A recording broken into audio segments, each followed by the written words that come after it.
Imagine knowing you're going to die.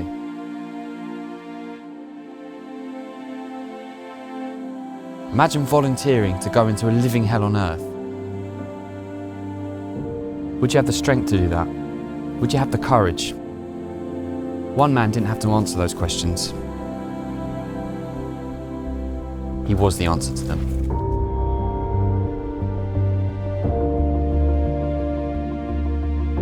Born into a family of rebels, freedom fighters and exiles, this young man fought in the 1919-1921 Polish-Soviet War, a war that almost nobody knows about, but which could have changed the course of European history. In 1939, the Germans invade Poland, and he rejoins his military unit and fights with distinction before the unit is almost completely wiped out. He then takes to the forests and becomes a partisan before returning to Warsaw and setting up one of the first underground resistance units.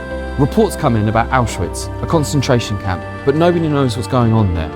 So he steps forward and volunteers, allows himself to be captured, brutally beaten, and then sent to that terrible place. Arriving in Auschwitz, 10 prisoners around him are automatically executed for no reason whatsoever, and the terror begins. In Auschwitz, he sets up the resistance, survives beatings, torture, executions, murder, starvation, typhoid, and all manner of other illnesses and horrors. His resistance breeds typhoid on lice and then plants them on the coats of some of the worst SS men. He's the first person to send reports that tell the world that Auschwitz is not just a work camp, but a place of execution and murder. His reports from Auschwitz are smuggled out by the Polish underground to the Allies, where they're seen but not believed, and the Holocaust continues. In 1943, some of his fellow resistance members are captured. Fearful that at any moment he might be betrayed because they're being tortured, he hatches a plan to escape from the camp. He's one of the few people to actually escape Auschwitz, and manages to make his way back to Warsaw, where he lives in hiding. Then in 1944, the Poles decide to fight back and strike freedom in the heart of Warsaw and capture the city. Over the course of 63 brutal days, he fights first as a private soldier and then commands a unit that goes on to fight with distinction. After the end of the Warsaw Uprising, he's sent to a concentration camp again, where eventually he's released by the Allies. He then goes back to Poland to set up an organisation dedicated to overthrowing the communist government that's been imposed on Poland by Stalin. Then in 1948 he's captured, betrayed by a fellow underground member.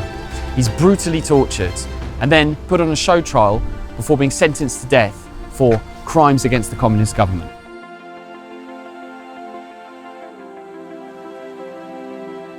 And it was here in 1948 that he was taken to this prison and executed, one of thousands murdered by the communist authorities. His body, dumped in an unmarked grave, has never been found.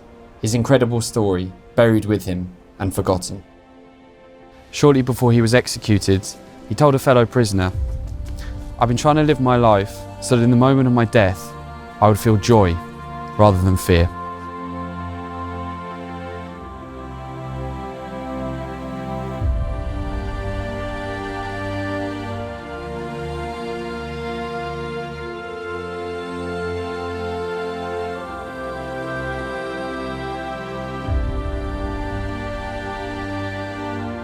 His name was Witoldzie Pileckim, Andrzej's father. To honour him and keep his memory alive, share this film.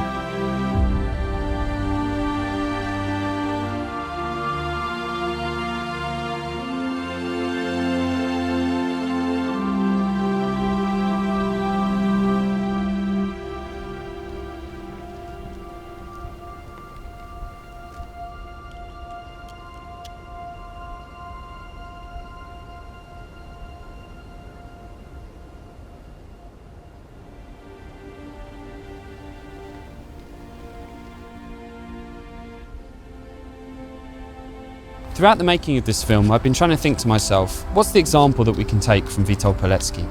The truth is, he was a unique man who lived and died in unique times. But between the wars, he was able to start a family and worked very actively in his local community as a community leader. That's the Witoldzie Pileckim that I can take an example from. The challenge now is not to fight and be a hero in a time of death and war, but to be a hero to the communities that we serve and the people that we love. That is Witoldzie Pileckim's legacy and an example we can all follow from.